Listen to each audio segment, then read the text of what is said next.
Good morning my dear students, welcome to K classes online. I am Kishan Babariya. अत्यारे आपणे 11 science में biology में chapter 8 है एनी अंदर अत्यार सुधी में टोटल आपणे 29 लेक्चर आपणे कम्प्लीट कर्या छे अने आपणे आ वीकनी अंदर आपणे चैप्टर 8 आपणे कम्प्लीट करशुं। ओके, અને આપણે નેક્સ્ટ વીકથી આપણે ચેપ્ટર 9 લેવાનું નથી, ચેપ્ટર 9 લેવાનું નથી, એની જગ્યાએ આપણે ચેપ્ટર 10 લેશું। શું કામ? કારણ કે 8મું ચેપ્ટર કોષ છે અને 10મું ચેપ્ટર છે કોષ વિભાજન। 8મું ચેપ્ટર અને 10મું ચેપ્ટર છે બે કનેક્ટેડ છે, એટલે પહેલાં આપણે 8મું લેક્ચર કમ્પ્લીટ કર્યું, એના પછી આપણે 10મું લેક્ચર કમ્પ્લીટ કરશું અને એના પછી આપણે 9મું લેક્ચર આપણે કમ્પ્લીટ કરશું। ઓકે, તો આપણે અત્યારે આપણે ચેપ્ટર 8 છે એની અંદર આપણે અત્યાર સુધીમાં આપણે શું જોયું? તો આપણે આદિકોષ કેન્દ્રીય કોષ કમ્પ્લીટલી આપણે કમ્પ્લીટ કર્યું। પછી આપણે સુકોષ કેન્દ્રીય કોષની અંદર આપણે એન્ટર થયા, એની અંદર આપણે કોષ રસ પટલ, મધ્ય પટલ, કોષ દિવાલ એના વિશે બધા વિશે માહિતી મેળવી। એના પછી આપણે શું જોયું? તો એના પછી આપણે જોયું કે સેમી ઓટોનોમસ અંગિકા એટલે કે અર્ધ સ્વાયત્ત અંગિકા વિશે આપણે માહિતી મેળવી। પછી આપણે અંતઃપટલમય તંત્ર વિશે આપણે માહિતી મેળવી અને એની અંદર આપણે અંતઃકોષ રજાર, ગોલ્ગી પ્રસાધન, લાઇસોસોમ એના વિશે આપણે બધી માહિતી મેળવી। હવે એના પછી આપણે લાસ્ટ લેક્ચરમાં આપણે રિબોઝોમ છે એના વિશે આપણે કમ્પ્લીટ કર્યું હતું। તો આપણે લાસ્ટ લેક્ચરનું આપણે જે એક રિવિઝન કરી લઈએ 2 મિનિટ અને પછી આપણે આગળ વધીએ। તો આપણે લાસ્ટ લેક્ચરમાં આપણે રિબોઝોમ વિશે આપણે માહિતી મેળવી હતી। તો રિબોઝોમ છે શું? તો આપણે શું કીધું હતું? રિબોઝોમ એ કોષની સૌથી નાનામાં નાની પટલ વિહીન અને સૌથી વધુ પ્રમાણમાં મળતી અંગિકા છે। કઈ? સૌથી નાની પટલ વિહીન અને સૌથી વધુ પ્રમાણમાં મળતી અંગિકા કઈ છે? રિબોઝોમ છે। અને તમને રિબોઝોમ છે તમને આદિકોષ કેન્દ્રીય કોષ અને સુકોષ કેન્દ્રીય કોષ બંનેની અંદર તમને રિબોઝોમ તમને જોવા મળે। પછી આપણે શું કીધું કે આદિકોષ કેન્દ્રીય કોષની વાત કરવામાં આવે તો એમાં તમને 70S રિબોઝોમ જોવા મળે, જ્યારે તમને સુકોષ કેન્દ્રીય કોષની વાત કરવામાં આવે તો એની અંદર તમને 80S રિબોઝોમ તમને જોવા મળે। એસ એટલે શું? કે સ્વેડબર્ગ યુનિટ એટલે કે અવસાધન ગુણાંક। આપણે એના વિશે પણ લાસ્ટ લેક્ચરમાં આપણે ડિસ્કશન કરેલું હતું। તો જે આદિકોષ કેન્દ્રીય કોષ એમાં 70S રિબોઝોમ છે અને એ ક્યાં બે અસમાન પેટા એકમોનું બનેલું છે? એક 50S અને એક 30S। જ્યારે સુકોષ કેન્દ્રીય કોષ છે એમાં 80S રિબોઝોમ આવે, જેમાં તમને 60S અને 40S નામના બે અસમાન પેટા એકમોનું બનેલું હોય। ક્લિયર? આપણે રિબોઝોમમાં આપણે આ વાત કરી હતી। અને રિબોઝોમ છે એ શેનું બનેલું હોય? તો રિબોન્યુક્લિક એસિડ એટલે RNA અને પ્રોટીનનું બનેલું હોય અને તમને એનું નિર્માણ ક્યાં થાય? તો કોષ કેન્દ્રના કોષ કેન્દ્રિકામાં તમારું રિબોઝોમનું નિર્માણ થાય। ક્લિયર? તો આપણે લાસ્ટ લેક્ચરમાં આપણે વાત કરી હતી। પછી આપણે શું જોયું હતું કે સૂક્ષ્મકાય। તો સૂક્ષ્મકાય છે શું? તો એક પટલમય કોષની સૌથી નાનામાં નાની પટલમય અંગિકા છે જે તમને સૂક્ષ્મકાય તરીકે આપણે એને ઓળખવામાં આવે। અને આપણે રિબોઝોમ એટલે શું? કોષની સૌથી નાનામાં નાની પટલવિહીન અંગિકા, જ્યારે સૂક્ષ્મકાય શું? કે કોષની સૌથી નાનામાં નાની અને પટલમય અંગિકા છે, એની અંદર ખાલી તમે ઉત્સેચકો ભરેલા હોય। અને એની અંદર આપણે જોયું હતું કે એની અંદર તમને બે પ્રકારના તમને જોવા મળે સૂક્ષ્મકાય, એક ગ્લાયોક્સિઝોમ અને એક પેરોક્સિઝોમ। તમને વનસ્પતિ અને પ્રાણી બેયની અંદર તમને સૂક્ષ્મકાય તમને જોવા મળે। જ્યારે આપણે પેરોક્સિઝોમ એટલે શું? કે એની અંદર હાઇડ્રોજન પેરોક્સાઇડના પાચન માટેના ઉત્સેચકો આવેલા હોય, બરોબર? એને શું કહેવાય? પેરોક્સિઝોમ કહેવામાં આવે। ગ્લાયોક્સિઝોમ એટલે શું? ગ્લાયોક્સિઝોમ એટલે એવી રચના કે જેની અંદર ગ્લાયોક્સિલિક ચક્ર છે એની ત્યાં તમને જોવા મળે। તો તમને ગ્લાયોક્સિઝોમ છે તમને ખાલી વનસ્પતિની અંદર જ તમને જોવા મળે, જ્યારે પેરોક્સિઝોમ છે એ તમને વનસ્પતિ અને પ્રાણી બંનેની અંદર તમને જોવા મળે। ક્લિયર? તો આપણે લાસ્ટ લેક્ચરમાં આપણે અહીંયા સુધી આપણે કમ્પ્લીટ કર્યું હતું। હવે આપણે જોવાનું છે કોષ રસ કંકાલ। શું જોવાનું છે? કોષ રસ કંકાલ। હવે તમને નામ ઉપરથી જ ખબર પડી જાય, કોષ રસ એટલે કે કોષ રસની અંદર પ્રેઝન્ટ હોય, કંકાલ એટલે શું હોય? કે હાડપિંજર જેવી રચના। એટલે તમને આપણે જીવરસ અને કોષ રસ આપણે બે શબ્દ આપણે સરખી રીતે સમજીએ જ છીએ। જીવરસ એટલે શું? કોષ પટલની અંદર જેટલી પણ વસ્તુ પ્રેઝન્ટ છે, જેટલી પણ અંગિકા, કોઈ પણ દ્રવ્ય પ્રવાહી પ્રેઝન્ટ છે એને શું કહેવાય? જીવરસ તરીકે ઓળખવામાં આવે। જ્યારે કોષ રસ એટલે શું? કે કોષરસ પટલમાં જેટલી પણ પ્રેઝન્ટ છે, કોષરસ પટલની અંદર જેટલી પણ વસ્તુ પ્રેઝન્ટ છે, જેટલા પણ અંગિકા પ્રવાહી પ્રેઝન્ટ છે, એમાંથી તમારે ખાલી કોષ કેન્દ્રોને તમે રિમૂવ કરી નાખો, બાકીનું જેટલું પણ અંગિકા વધે કે પ્રવાહી વધે એને શું કહેવાય? કોષરસ તરીકે આપણે ઓળખવામાં આવે. આપણે આના વિશે આપણે ડિસ્કશન પણ કરેલું છે. ક્લિયર?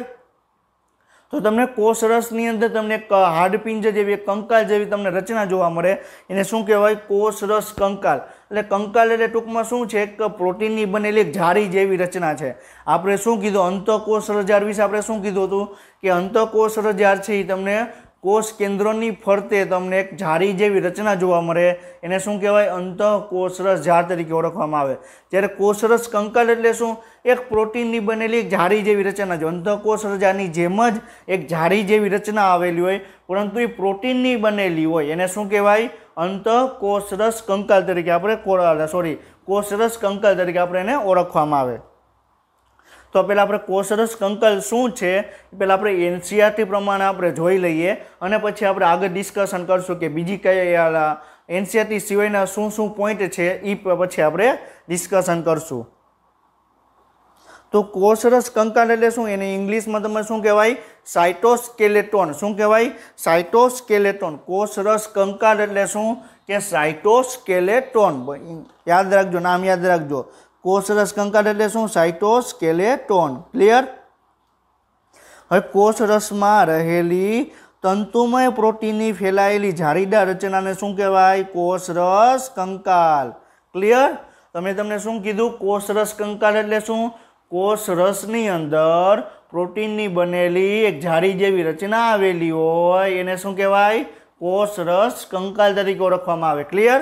કોષરસની અંદર પ્રોટીનની બનેલી એક જાળી જેવી રચના આવેલી હોય, એને શું કહેવાય? કોષરસ કંકાલ તરીકે આપણે ઓળખવામાં આવે. ક્લિયર? કોષમાં જોવા મળતા કોષરસ કંકાલ છે. હવે કોષરસ કંકાલ છે તો એનું કાર્ય શું હોય? આપણા કોષની અંદર જેટલી પણ અંગિકાઓ પ્રેઝન્ટ છે એ બધી અંગિકાઓનું કાર્ય શું શું છે એ આપણે ખબર હોવી જોઈએ. તો એના વિશે એક પોઈન્ટ અહીં આપેલો છે. તો કોષરસ કંકાલનું કાર્ય શું? તો કોષને યાંત્રિક મજબૂતાઈ આપે. શું આપે? કોષને યાંત્રિક મજબૂતાઈ આપે. પછી ચલિતતા એટલે કોષની અંદર કોઈ પણ અંગિકા છે એને એક જગ્યાએથી બીજી જગ્યાએ એને જવું હોય તો એ કોષરસ કંકાલ મારફતે જઈ શકે. અહીં એક કણાપ સૂત્ર છે. હવે કણાપ સૂત્રને આ જગ્યાએથી આ જગ્યાએ આવવું હોય તો કોષરસ કંકાલ છે કણાપ સૂત્રને આવી રીતે એને લઈ આવશે. તો કોષરસ કંકાલ છે એક અંગિકાને એક સ્થાનેથી બીજા સ્થાને લઈ જવામાં એ મદદરૂપ કરે. ક્લિયર? પછી કોષનો આકાર જાળવી રાખે. ક્લિયર? તો કોષનો આકાર જાળવી રાખવા માટે કોષરસ કંકાલ જરૂરી છે. હવે અહીંયા શું કીધું? કે કોષનો આકાર જાળવી રાખવો. હવે કઈ રીતે કોષરસ કંકાલ છે કોષનો આકાર જાળવી રાખે, પહેલાં આપણે એના વિશે આપણે વાત કરીએ. હવે તમે ઘણી વખત તમે મેરેજમાં તમે ગયા હોય તો મેરેજમાં તમે જાઓ તો એક મંડપ બાંધેલો હોય, અને અત્યારે તો જે હાઈફાઈ વાળા મેરેજ હોય એની અંદર એક મોટું મેદાન હોય, અને મેદાનની અંદર બધી અલગ અલગ રીતે એને ગોઠવણ કરેલી હોય, આખું ટૂંકમાં મહેલ જેવી રચના કરેલી હોય કે મહેલ જેવી રચના કરેલી હોય. તમને એમ લાગે કે તમે એ મેદાન જ હોય ખાલી, પણ એની અંદર એવી રીતે આમ બધું મંડપ ને એવું બધું ગોઠવેલું હોય કે તમને એમ લાગે કે આ મહેલ જેવું છે. તો આખું તમે કઈ રીતે થાય? તો એક થાંભલો હોય અને થાંભલામાં તમને ઉપર તમે જોયું હશે કાપડ બાંધેલું હોય, તો એ રીતે તમને આખું તમને એવી જ રીતે બરોબર કોષની અંદર એક પ્રોટીનની એક થાંભલા હોય, અને જેના કારણે તમને કોષનો આકાર છે એ જાળવી રાખે. ક્લિયર? તમે મેરેજમાં તમે જોયું પણ હશે, અને તમે આપણે ઘણી જગ્યાએ તમે જાઓ તો મંડપ બાંધેલું હોય અને એની ઉપર તમને કાપડ રાખેલું હોય. ક્લિયર? તો તમે આપણે કાપડથી આખે તમે મહેલ જેવી રચના થઈ જાય. તો મંડપ શું છે? તો પ્રોટીન છે, અને કાપડ શું છે? તો કોષરસ છે. બરોબર? તો એના દ્વારા કોષરસ કંકાલમાં આખે કોષનો છે એ તમે એનો આકાર તમે જાળવી રાખો. ક્લિયર? ખાલી અહીં તમે એમ વાંચી દો કે કોષરસ કંકાલ છે એ કોષનું કાર્ય કરે. કયું કાર્ય કરે? ચલિતતામાં ભાગ ભજવે. પછી શું કરે? તો એનો આકાર જાળવી રાખશું. તમને ખાલી વાત કરી દઉં તો તમને સમજાશે નહીં. આપણે એક એક્ઝામ્પલ દ્વારા આપણે એને સમજ્યા કે કોષરસ કંકાલ છે એ કોષનો આકાર કઈ રીતે તમને જાળવી રાખે. ક્લિયર?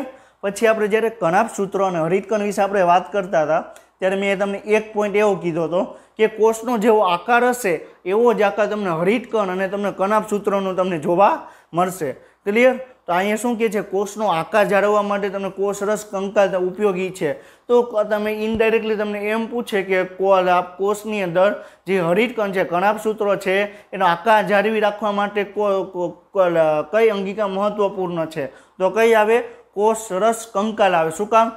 કોષરસ કંકાલ છે તમને કોષનો આકાર જાળવી રાખે અને કોષનો જેવો આકાર હશે એવો જ તમને કણાભ સૂત્ર અને હરિતકણનો તમને આકાર તમને જોવા મળશે. ક્લિયર? તો તમને અલગ અલગ કોષમાં તમને હરિતકણ અને કણાભ સૂત્રનો આકાર અલગ અલગ તમને જોવા મળે. અને કોષનો આકાર જાળવી કોણ રાખે? કોષરસ કંકાલ જાળવી રાખે. કંકાલ એટલે શું? એક હાડપિંજર અને પ્રોટીનની બનેલી એક જાળી જેવી રચના હોય એને શું કહેવાય? કોષરસ કંકાલ તરીકે આપણે એને ઓળખવામાં આવે. ક્લિયર? હવે તમે જો ફિગરની અંદર તમે જો સ્ક્રીન ઉપર તમને જે ફિગર દેખાય છે એ છે શું? આખી પ્રોટીનની બનેલી એક જાળી જેવી રચના છે. એની અંદર તમે જુઓ તો સૌપ્રથમ તમને શું જોવા મળે છે? આ શું છે? કોષરસ પટલ છે. શું છે? કોષરસ પટલ છે. ક્લિયર? પછી આ શું છે? આ શું છે? કણાભ સૂત્રો છે. શું છે? કણાભ સૂત્રો.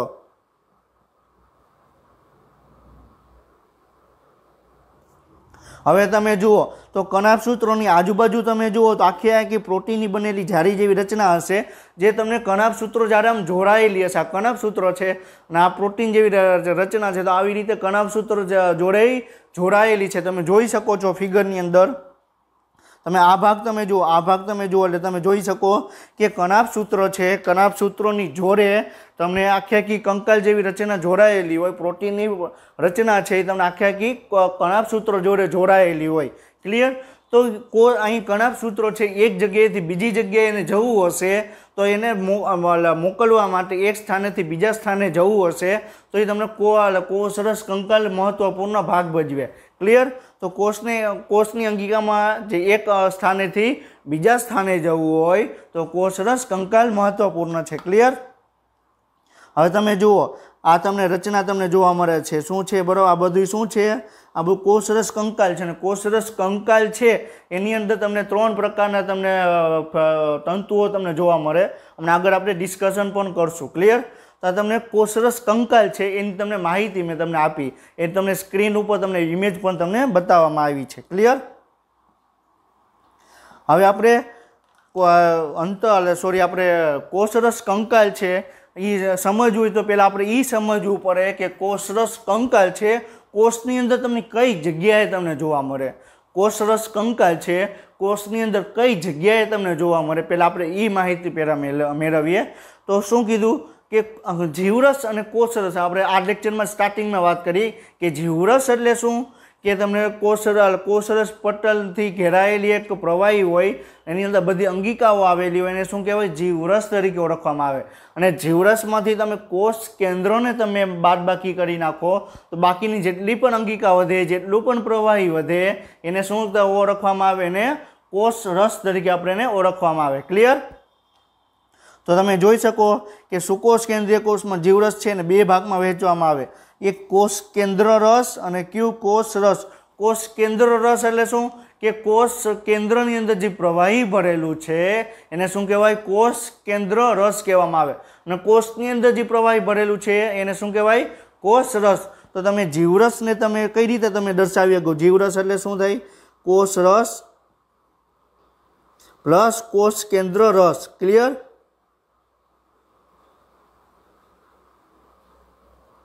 તો તમને જીવરસ કહે તો શું થાય? જીવરસ એટલે કોષ કેન્દ્ર રસ પ્લસ કોષ રસ. હવે તમને પૂછે કોષ કેન્દ્ર રસ એટલે શું કે તમને જીવરસમાંથી તમે કોષ રસને માઇનસ કરી નાખો તો શું થઈ ગયું?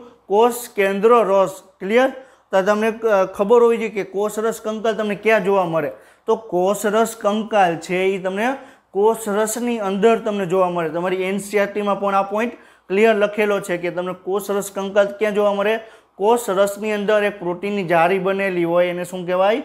કોષરસ કંકાલ તરીકે આપણે એને ઓળખવામાં આવે. ક્લિયર? હવે કોષરસ કંકાલ છે એ તમને કોષરસ કંકાલ છે એ તમને એક જટિલ હાડપિંજર જેવી તમને જોવા મળે જે કોષરસ આધારક શોધે મળી આવે. એટલે શું કહે છે? કે કોષરસ કંકાલ છે એ તમને એક હાડપિંજર જેવી રચના છે, એક ત્રિપરિમાણીય રચના છે કે જેની અંદર તમે પ્રોટીનની બનેલી એક જાળી જેવી રચના તમને જોવા મળે. ક્લિયર? તો શું કહે છે કે કોષરસ કંકાલ છે એ ત્રિપરિમાણીય નેટવર્ક છે જેને માઇક્રોટ્રેબિક્યુલર જાળી તરીકે ઓળખવામાં આવે. હવે જે આપણે વાત કરવામાં આવે કે કોષરસ કંકાલનું બીજું નામ શું છે તો માઇક્રોટ્રેબિક્યુલર. ક્લિયર? માઇક્રોટ્રેબિક્યુલર. ક્લિયર? તો શું છે કોષરસ કંકાલનું બીજું નામ શું છે? માઇક્રોટ્રેબિક્યુલર. ક્લિયર? હવે આ પોઈન્ટ તમને શું કહેવા માંગે છે કે કોષરસ કંકાલ છે શું? તો તમને કોષરસ કંકાલ એક ત્રિપરિમાણીય રચના છે જેની અંદર પ્રોટીનની બનેલી જાળી જેવી રચના છે. બસ આ એક પોઈન્ટ એટલું જ કહેવા માંગે છે.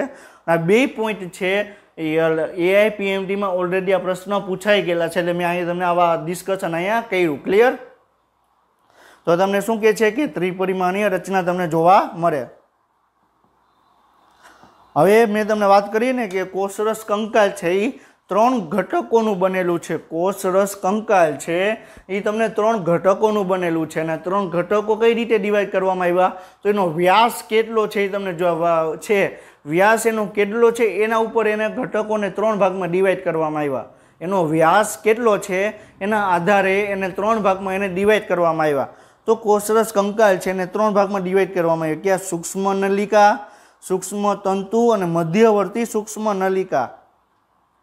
સૂક્ષ્મ તંતુને માઇક્રોટ્યુબ્યુલ્સ કહેવામાં આવે, સૂક્ષ્મ તંતુને માઇક્રોફિલામેન્ટ્સ કહેવામાં આવે, મધ્યવર્તી સૂક્ષ્મ નલિકાને મધ્યવર્તી માઇક્રોટ્યુબ્યુલ્સ કહેવામાં આવે.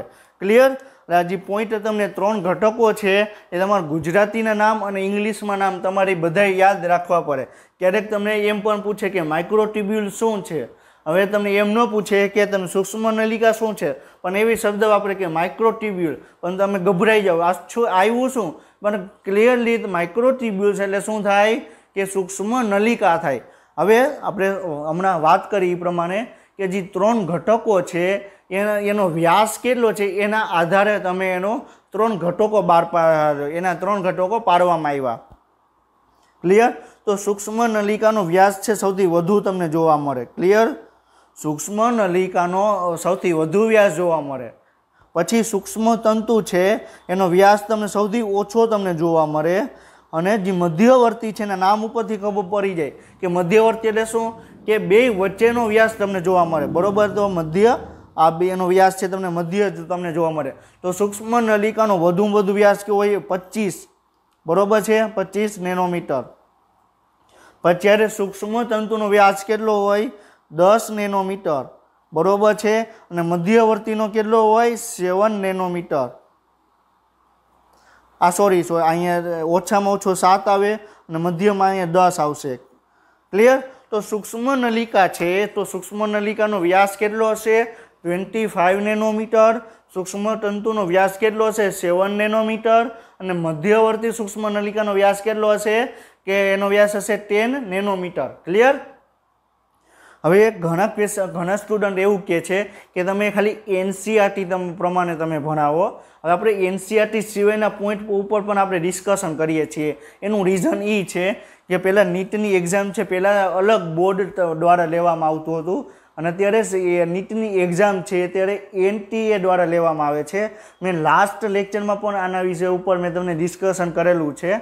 હવે તો અત્યારે તમે જોવામાં આવે તો નીટનું પેપર છે અત્યારે NTA બોર્ડ દ્વારા લેવામાં આવે છે, નેશનલ ટેસ્ટિંગ એજન્સી દ્વારા લેવામાં આવે છે.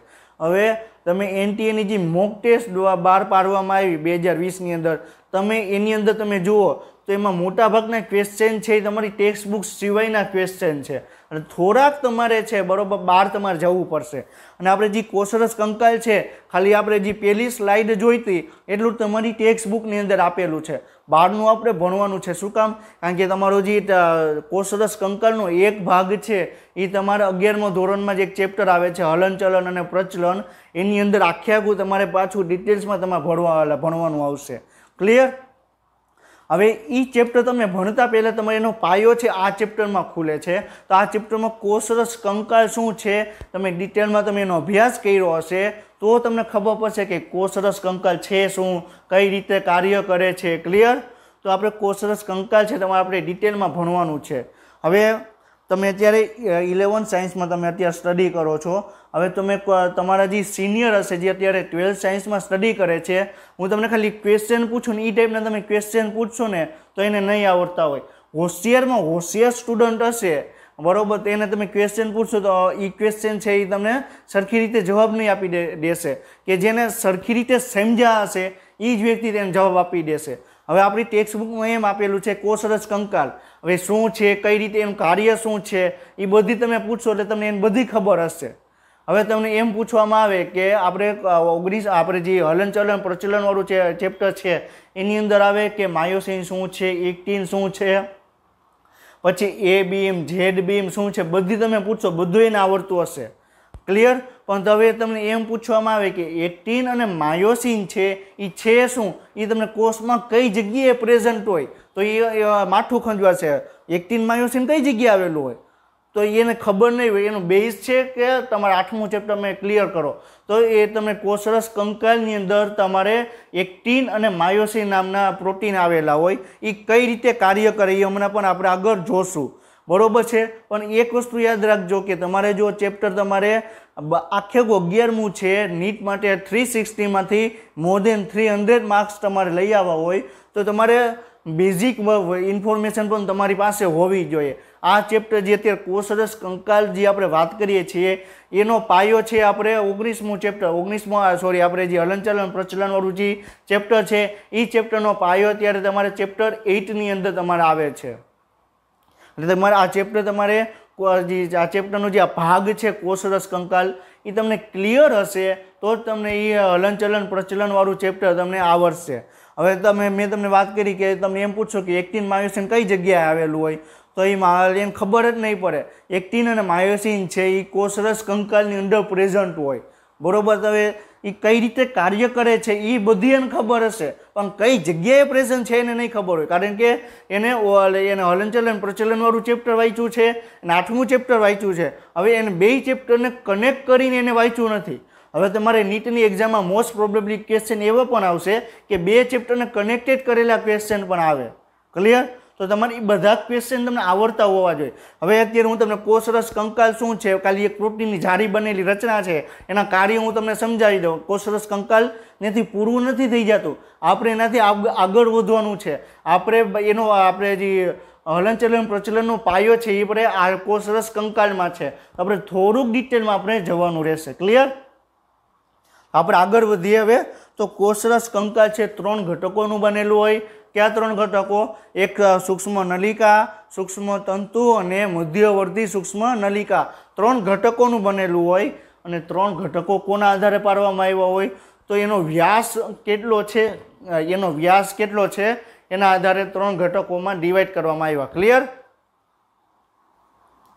તો આપણે સૌપ્રથમ આપણે સૂક્ષ્મ નલિકા એટલે માઇક્રોટ્યુબ્યુલ્સ વિશે આપણે પહેલાં વાત કરી કે સૂક્ષ્મ નલિકા છે શું, બરોબર. તો સૌપ્રથમ એનું અવલોકન કોના દ્વારા કરવામાં આવ્યું?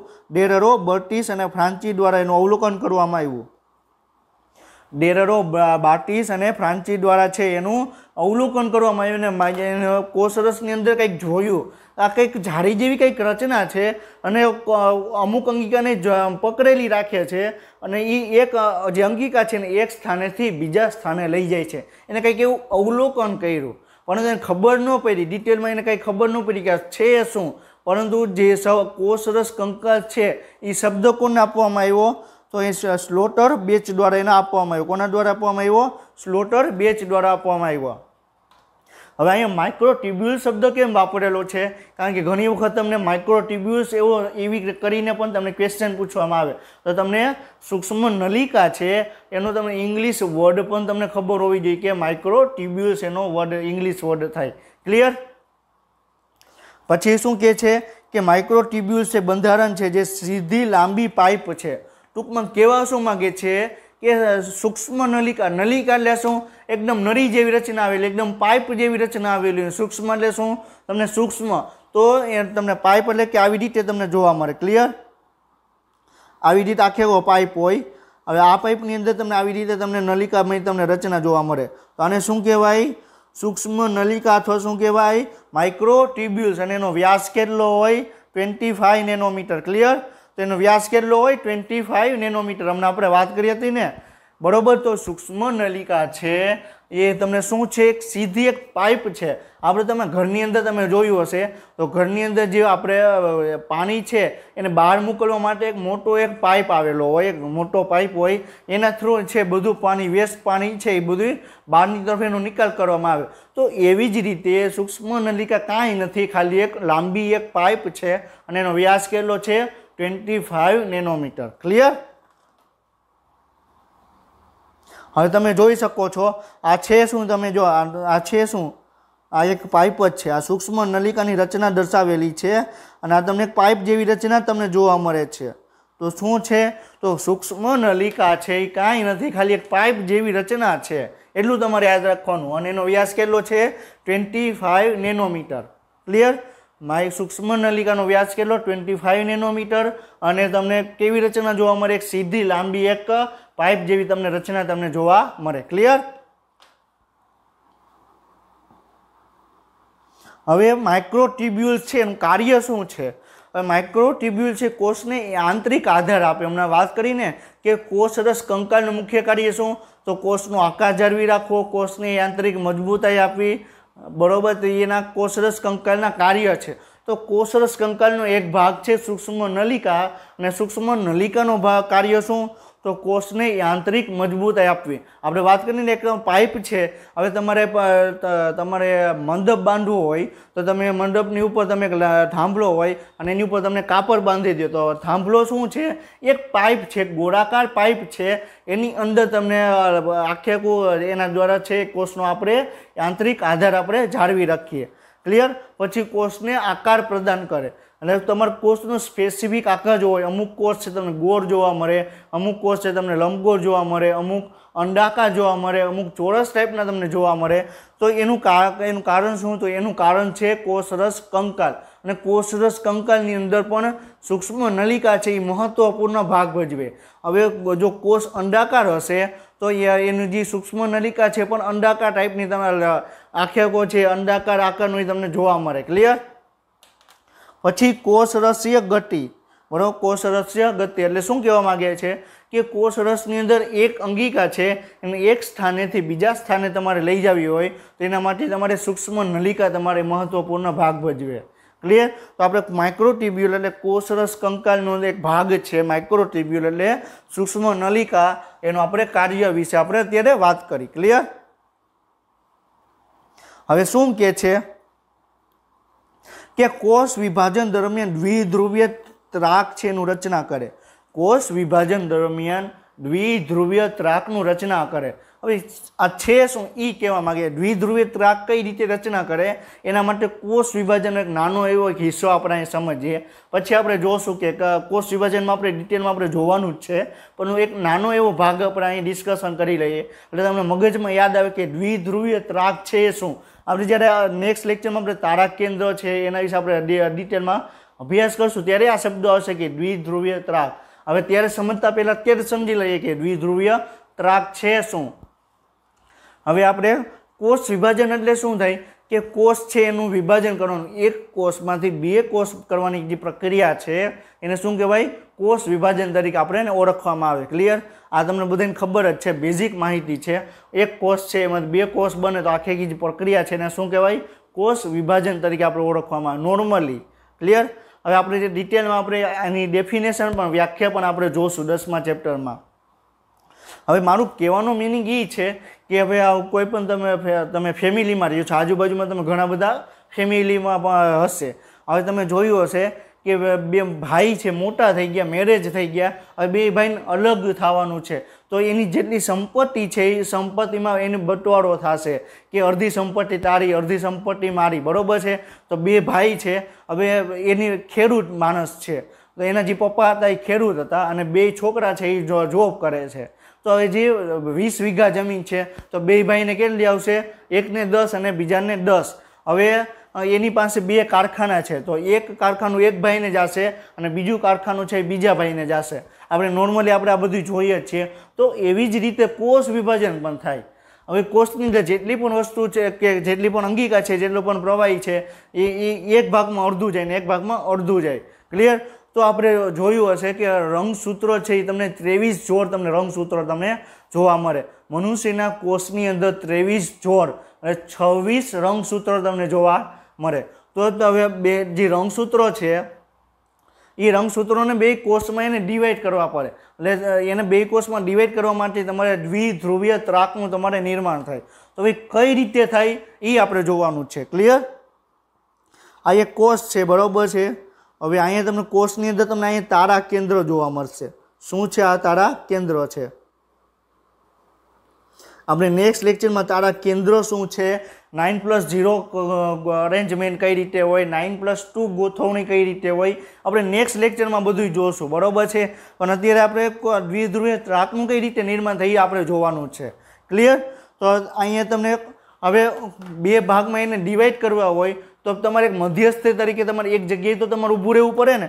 તો જે આ ભાગ છે, બરોબર, આ ભાગ છે ત્યાં તમારે રંગસૂત્ર આવે. ક્લિયર? તો રંગસૂત્રો કેવું હોય, બરોબર, આવી રીતના તો તમને રંગસૂત્રો તમને જોવા મળે. ક્લિયર? હવે રંગસૂત્રો ની આવી ગયું. હવે જે તારા કેન્દ્ર છે એમાંથી આવી અમુક રચના તમને જોવા મળે. ક્લિયર? આ અમુક રચના જોવા મળે.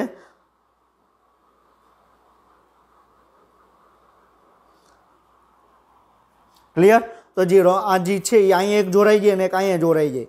તો જે શું માર્જી કે આપણે જે આમ ડોટક જે લાઈન ડ્રો કરવામાં આવી છે એ છે શું?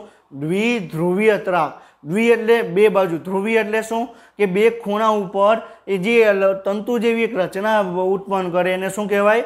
દ્વિધ્રુવીય ત્રાક કહેવાય. શું કહેવાય? દ્વિધ્રુવીય ત્રાક કહેવાય. ક્લિયર? દ્વિધ્રુવીય ત્રાક એટલે શું? કોષના બે ખૂણા ઉપર એક તંતુ જેવી એક રચના જોવા મળે જે બંને છેડાથી તમને એકબીજા સાથે જોડાયેલી હોય એને શું કહેવાય? દ્વિધ્રુવીય ત્રાક કહેવાય. શું કહેવાય? દ્વિધ્રુવીય ત્રાક. તો દ્વિધ્રુવીય ત્રાકનું નિર્માણ કોણ કરે? સૂક્ષ્મ નલિકા કરે. શું કોણ કરે? સૂક્ષ્મ નલિકા. તો જે તંતુ જેવી રચના છે એ શું છે? એક પાઇપ જ છે. ક્લિયર? એ પાઇપ છે જેના દ્વારા એ રંગસૂત્ર છે એના દ્વારા એ જોડાયેલું હોય. ક્લિયર? તો તમને દ્વિધ્રુવીય ત્રાક છે, બરોબર, એનું તમને નિર્માણ તમને કોણ કરે? તો સૂક્ષ્મ નલિકા કરે. કોણ કરે? સૂક્ષ્મ નલિકા.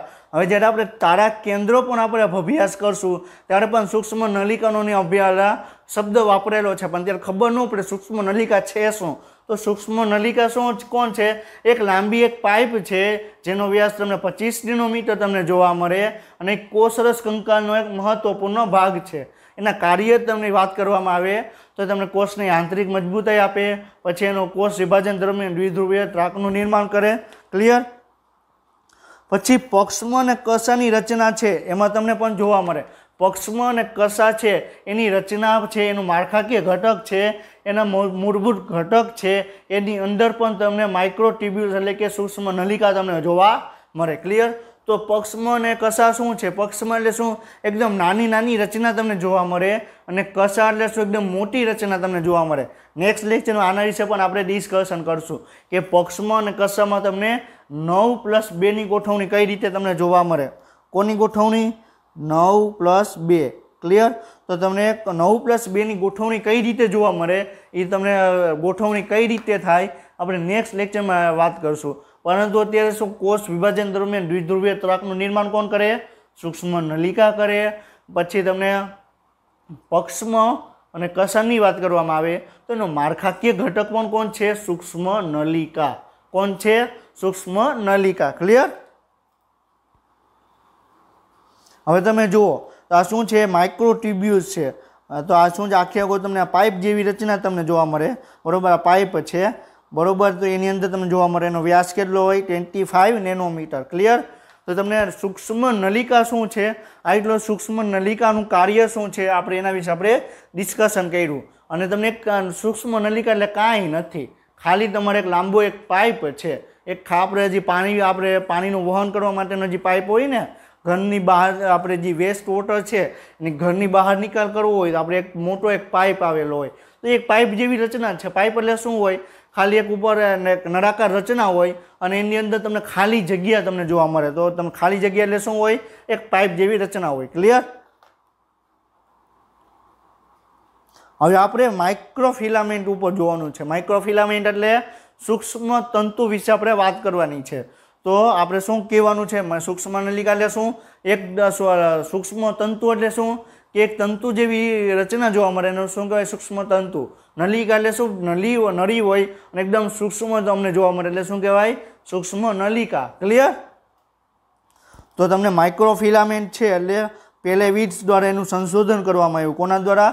પેલેવિટ્ઝ દ્વારા એનું સંશોધન કરવામાં આવ્યું અને ખૂબ જ લાંબી ફિલામેન્ટ છે. ફિલામેન્ટ એટલે એક તંતુ છે, સૂક્ષ્મ તંતુ છે અને એકદમ નાનો એવો તંતુ જોવા મળે. ક્લિયર? હવે તમે જુઓ બરોબર. તો આપણે આ શું છે? આ એક નળાકાર છે બરોબર. તો આ શું થઈ ગયું?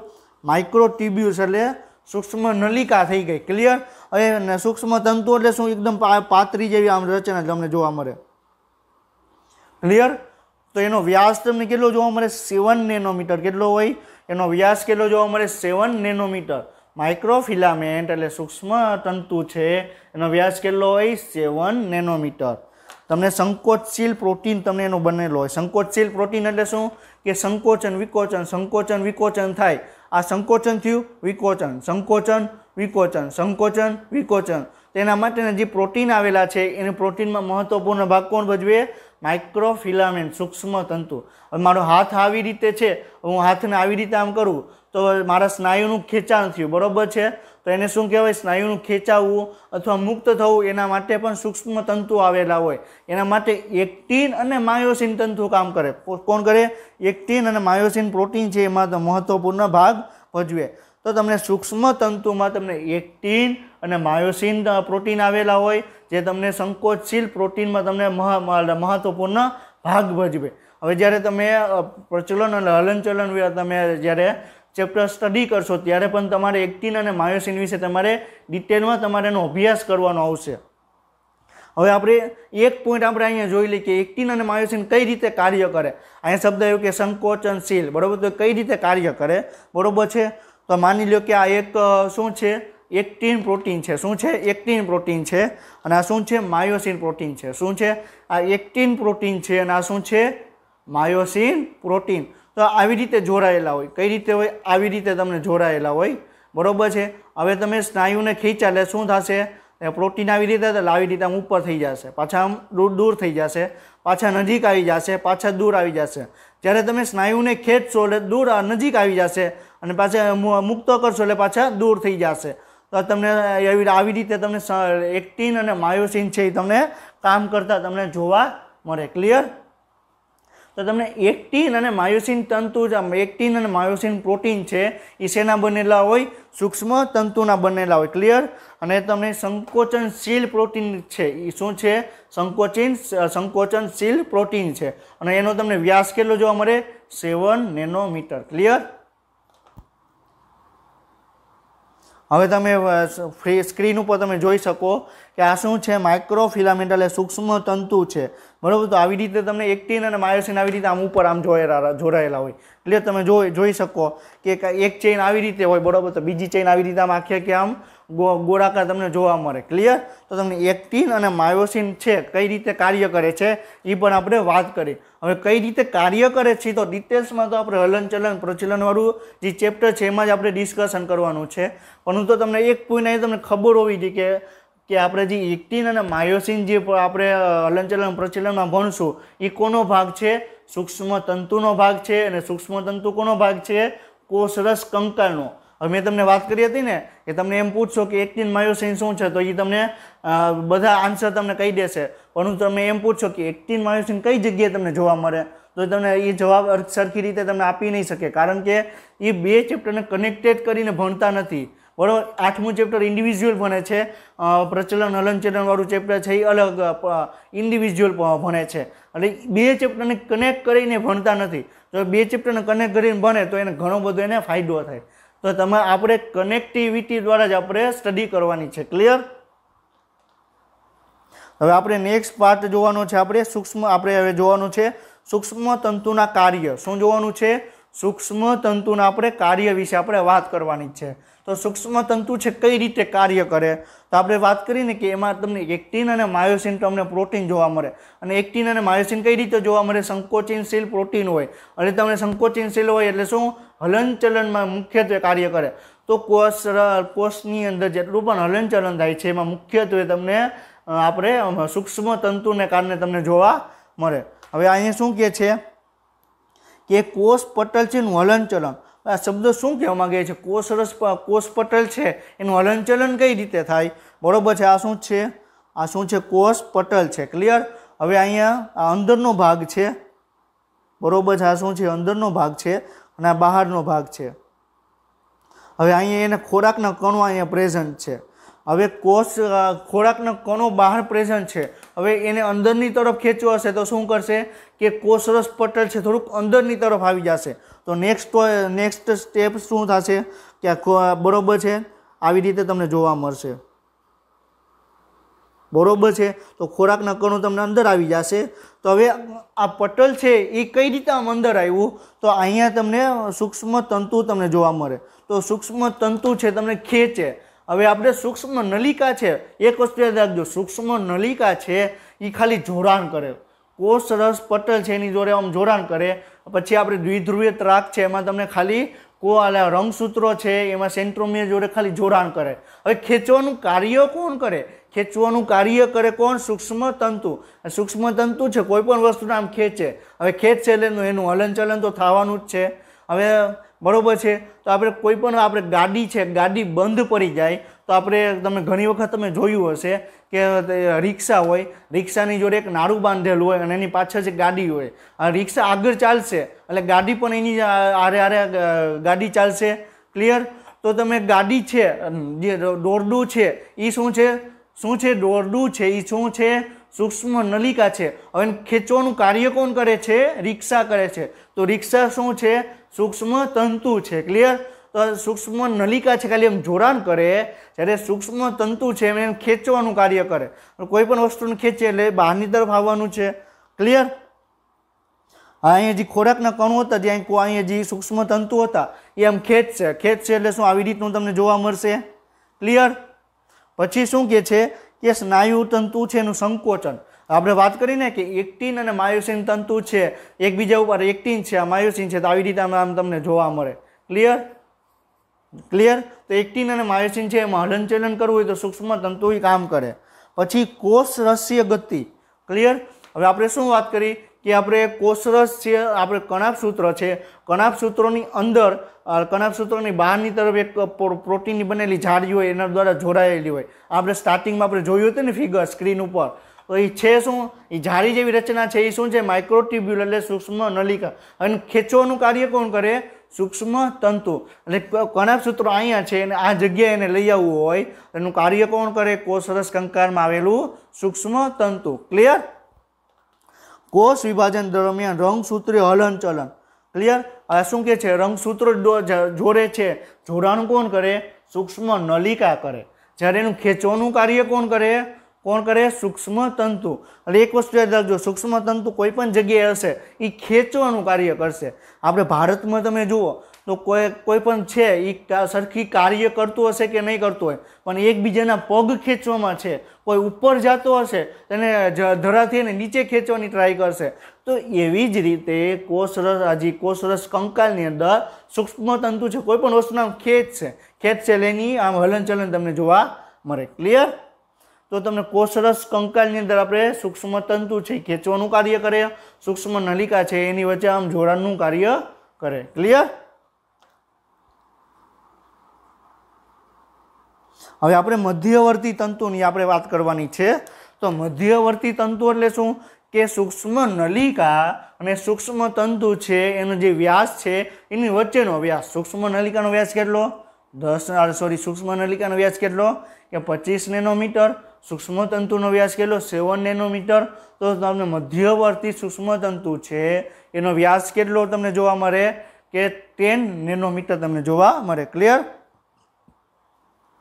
અહીંયા શું કહે છે કે માઇક્રોટ્યુબ્યુલ્સ અને માઇક્રોફિલામેન્ટ વચ્ચે મધ્યવર્તી તરીકે જોડાય। એટલે શું કહે છે કે મધ્યવર્તી તરીકે એમ જોડાય એટલે શું કહે છે કે માઇક્રોટ્યુબ્યુલ્સ છે એટલે સૂક્ષ્મ નલિકા અને સૂક્ષ્મ તંતુ છે એ બેનો જેટલો વ્યાસ છે એની વચ્ચેનો વ્યાસ તમને જોવા મળે। ક્લિયર? મુખ્યત્વે કેરોટીન પ્રોટીનનું બનેલું હોય। શેનું બનેલું હોય? મુખ્યત્વે તમને કેરોટીન પ્રોટીનનું બનેલું હોય। ક્લિયર? કોષરસ કંકાલની જાળવણીમાં સામેલ છે. એટલે શું કહે છે કે કોષરસ કંકાલ છે, હવે કોષરસ કંકાલ બની ગયું, સૂક્ષ્મ નલિકા બની ગઈ, સૂક્ષ્મ તંતુ બની ગયા, એનું જાળવણીનું કાર્ય કોણ કરશે?